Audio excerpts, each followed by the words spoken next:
Problem जो note down किया हूँ आपको, धात की समस्या है, इरेक्टाइल डिस्फंक्शन की प्रॉब्लम है, लिंग में तनाव की समस्या है, टाइमिंग की प्रॉब्लम है, और मोटी मोटी नसें बन गई। मोटे मोटे नसें बन गई है। और इन प्रॉब्लम्स के लिए आपने कैलाडियम जो मेडिसिन है वो 30 पोटेंसी में आपने खाया हुआ है। हाँ खाया है ना आपने? हाँ, खाया है, हाँ एक पे 30। डाला था डायरेक्ट। हाँ 30 में आपने जो खाया है, शुरुआती दिन में थोड़ा सा आपको इम्प्रूवमेंट आपको दिख गया था कैलाडियम से, हाँ, लेकिन बाद में वो आपको नुकसान कर गया। चांद को उससे साइड पैरों इफेक्ट आपका उससे साइड इफेक्ट आपका बढ़ गया बहुत ज़्यादा। ये हाँ बात है ना? हाँ, और उससे पैरों में कमजोरी हो, उससे पेट में पैरों में मेरे कमजोरी कम हो गया। और क्या हुआ बताइए? घबराहट कुछ बोल रहे थे आप, बताइए। घबराते। और आज से ये 12-13 साल पहले किसी ने चक्कू के हाथ मार दिया मेरे। पहले आप ये बताइए कैलाडियम से आपको साइड इफेक्ट क्या हुआ, मुझे पहले ये बताइए आप। साले से ये हाथ पैरों में कमजोरी होने लगी, मुझे हाथ पैर में घबराहट बहुत कमजोरी, बढ़ गई। कैलाडियम 30 लेने के बाद, मिसयूज करने के बाद हाथ पैर में कमजोरी होना स्टार्ट हो गया, एक नंबर। उसके बाद आप क्या बोल रहे थे बताइए? से घबराहट ज्यादा होने घबराहट लगी। होना स्टार्ट हो गया, बेचैनी। हाँ, बेचैनी। अच्छा, घबराहट, बेचैनी, और कुछ? मैं अपना यूट्यूब वीडियोस में आप लोग को अक्सर एक बात का अलर्ट करता हूँ कि होम्योपैथिक मेडिसिन से आप लोग को सेल्फ मेडिकेशन नहीं करना चाहिए। ये बात मैं अक्सर आप लोगों को बोलता हूँ, और वो भी अलग अलग पेशेंट का फीडबैक के साथ, अलग अलग पेशेंट का रिव्यूज़ के साथ मैं आप लोगों को दिखाता हूँ कि कैसे पेशेंट के अंदर सेल्फ मेडिकेशन करने से प्रॉब्लम बढ़ गया। तो आप लोग सेल्फ मेडिकेशन ना करें, जैसे कि इस पेशेंट के साथ अभी हुआ। इस पेशेंट ने कैलाडियम जो मेडिसिन है उसका मिसयूज़ किया। कैलाडियम का तो पेशेंट ये है नहीं। कैलाडियम अगर लेंगे तो क्या होगा? प्रॉब्लम बढ़ेगा। आपका अंदर वो मेडिसिन का सिम्टम नहीं है, लेकिन फिर भी उसको आप लिए जा रहे हैं, लिए जा रहे हैं, लिए जा रहे हैं, तो क्या होगा? वो मेडिसिन आपका अंदर काम तो करेगा नहीं, या काम थोड़ी बहुत पेलिएशन थोड़ा बहुत कर भी देगा 19-20, तो आपका अंदर बाद में वो बहुत बड़ा प्रॉब्लम क्रिएट कर सकता है। हाँ, मैं माना कि कैलाडियम जो मेडिसिन है जनरल मेडिसिन है, इसको मैंने वीडियो बनाया है किस प्रकार से लेने के लिए बनाया है। वो उस प्रकार से अगर आप लिए होते, ये पेशेंट अगर लिया होता, तो शायद प्रॉब्लम ना होता और फायदा भी हो जाता। अगर होने का रहता फायदा तो फायदा हो जाता, अगर फायदा नहीं भी होता तो एटलीस्ट साइड इफेक्ट नहीं होता। मैं जिस प्रकार से बताया हूँ अपनी वीडियो में, उस प्रकार से अगर ये पेशेंट लिए होते तो।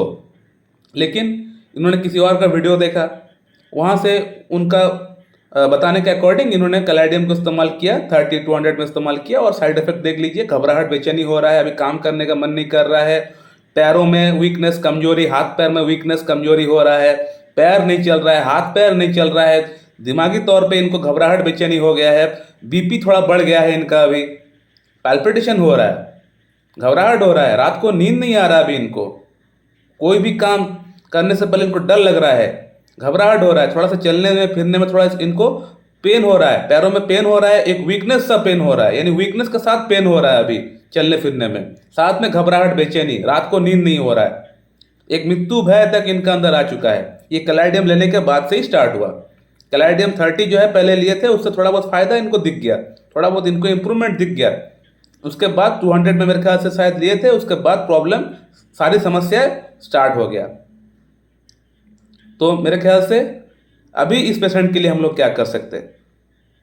तो देखिए, ये जो पेशेंट है ये कैलाडियम का पेशेंट तो है नहीं। कैलाडियम जो मेडिसिन है अच्छी मेडिसिन है, काम करता है, लेकिन इसकी कुछ 3-4 प्रमुख सिम्टम है। अगर वो मैच करे और अगर बड़ी रेमेडी कोई अगर इंडिकेट ना करे पेशेंट के अंदर, तो उस केस में हम लोग कैलाडियम, एग्नेस कैस्टस, सिलेनियम, छोटी रेमेडीज जो होती है, तब हम लोग इन मेडिसिन के बारे में सोच सकते हैं। लेकिन जब पेशेंट के अंदर कोई बड़ा रेमेडी इंडिकेट कर रहा है, तो बड़ा रेमेडी को छोड़कर अगर आप छोटा रेमेडी के पास जाएंगे, तो हो सकता है आपको थोड़ी बहुत पेलिएशन, आपको पेलिएटिव ड्रग के तौर पे आपको थोड़ी बहुत आपको इंप्रूवमेंट आपको दिख जाए।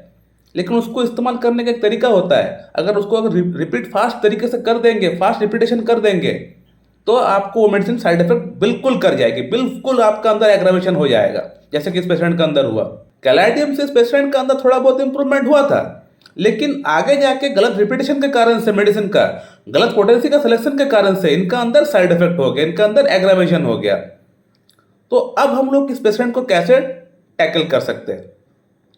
एक तो पहले इनका जो प्रॉब्लम है वो भी ठीक करना है, साथ में जो एग्रावेशन हो गया अभी, घबराहट, बेचैनी, हाथ पैर में वीकनेस, कमजोरी, इसको भी कैसे ठीक करना है? दोनों को ठीक करना है। अभी पेशेंट का जो रियल प्रॉब्लम है उसको भी ठीक करना है, जिसके लिए कैलाडियम इन्होंने इस्तेमाल किया हुआ है। अब कैलाडियम लेने के बाद जो साइड इफेक्ट हुआ है उसको भी ठीक करना है। तो ये पेशेंट बहुत ज़्यादा सेल्फ मेडिकेशन नहीं किए हैं, इन्होंने किसी का वीडियो देखे, वीडियो देखने के बाद कैलाडियम ही एक मेडिसिन इन्होंने लिए है, ट्राई किए है, कैलाडियम से इनका अंदर थोड़ा बहुत अब प्रॉब्लम हो गया है। तो अब हम लोग इस पेशेंट का थॉरोली मैंने केस टेकिंग किया। केस टेकिंग करने के बाद इस पेशेंट को मैं अर्जेंटम नाइट्रिकम प्रेस्क्राइब किया हूँ। अर्जेंटम नाइट्रिकम मैं क्यों प्रेस्क्राइब किया हूँ, मैं अक्सर अपना वीडियोस में बताया हूँ कि अर्जेंटम नाइट्रिकम का जो पेशेंट होता है बड़ा नर्वस पेशेंट होता है, इसको हाइट से डर लगता है, कल कहीं जाना है तो आज से इनको घबराहट बेचैनी हो जाता है, कोई आने वाला है तो उससे कैसे बात करेंगे, कैसे उससे इंटरेक्ट करेंगे, उसको उससे पहले डर लग जाता है। हर चीज़ में डर रहता है, हर चीज़ में, हर काम में इनको डर लगता है। इसके अलावा नर्वसनेस, बेचैनी, घबराहट, और धूप में बाहर निकलने से इनको प्रॉब्लम होता है, इनको गर्मी बर्दाश्त नहीं होता है। इसके अलावा हाइट से डर लगता है, ऊंचाई से भी डर लगता है, और स्वीट खाने की क्रेविंग इनका अंदर बहुत ज़्यादा है। और स्टूल जो होता है वो पतला होता है, स्टूल का दौरान जब पास आउट करने के लिए जाते हैं तो उस समय फ्लैटिस बहुत ज़्यादा होता है, बहुत ज़्यादा आवाज़ होता है, और पेट में गैस भी बनता है थोड़ा बहुत। तो इन सब सिम्टम्स का ऊपर हम बेस करके पेशेंट को मैं अर्जेंटम नाइट्रिकम प्रेस्क्राइब किया हूँ। पेशेंट का जो फिजिकल स्ट्रक्चर है, जो लीन थी लंबा, जो एमासिएटेड बॉडी होता है अर्जेंटम नाइट्रिकम का, वो भी मैच किया है पेशेंट का अंदर। तो इन सभी सिम्टम्स का ऊपर बेस करके मैं अर्जेंटम नाइट्रिकम प्रेस्क्राइब कर रहा हूँ 0/1, 2, 3, 4। और मेरा उम्मीद है इससे कैलाडियम का जो साइड इफेक्ट हुआ है ये भी आहिस्ता आहिस्ता कम हो जाएगा, और साथ में जो पेशेंट का जो प्रॉब्लम है, इरेक्टाइल डिस्फंक्शन, प्रीमैच्योर इजैकुलेशन, और लिंग में वहाँ पे इनका जो नसें है थोड़ा सा उभर चुका है, थोड़ा सा फूल चुका है, वो भी ठीक हो जाएगा। सो माय डियर फ्रेंड, मैं अक्सर आप लोग को मना करता हूँ कि सेल्फ मेडिकेशन ना करें।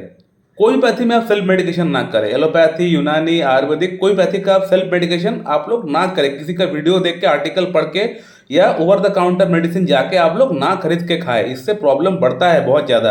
आप लोग समझते नहीं है, आप लोग 2 पैसा को सेव करने के लिए आप लोग ऐसा करते हैं, लेकिन कभी भी आप ठीक नहीं हो पाएंगे। खास तौर पर अगर आप होम्योपैथिक मेडिसिन से सेल्फ मेडिकेशन करते हैं तो वहाँ पे हाई चांसेस रहता है कि आपके अंदर एग्रावेशन हो जाए, क्योंकि जो पोटेंटाइज मेडिसिन होती है होम्योपैथी में, ये बड़ी पावरफुल मेडिसिन होती है। ये आपका बॉडी के अंदर डीप कोर में जाके काम करता है, आपका जीन तक चला जाता है, ये जीन में जाके ये काम करता है।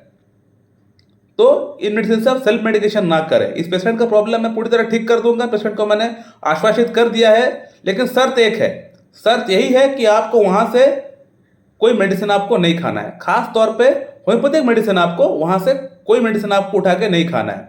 सिर्फ हम जो मेडिसिन भेजेंगे यही मेडिसिन आप खाइएगा। सिंगल रेमेडी मैंने प्रेस्क्राइब किया है, कोई 5-6 टॉनिक मेडिसिन कुछ भी हमने इनको नहीं दिया, सिर्फ एक मेडिसिन अर्जेंटम नाइट्रिकम 0/1, 2, 3, 4 पहले 2 महीने के लिए। इसी से पेशेंट का अंदर काफ़ी हद तक इंप्रूवमेंट आ जाएगा, जहाँ तक मुझे लगता है। मैं आप लोगों को पेशेंट का रिव्यू जब आएगा आफ्टर 2 मंथ, मैं आप लोग को जरूर दिखाऊंगा। केस नंबर आप लोग याद रखिएगा। So my dear friend, thank you very much and have a good day.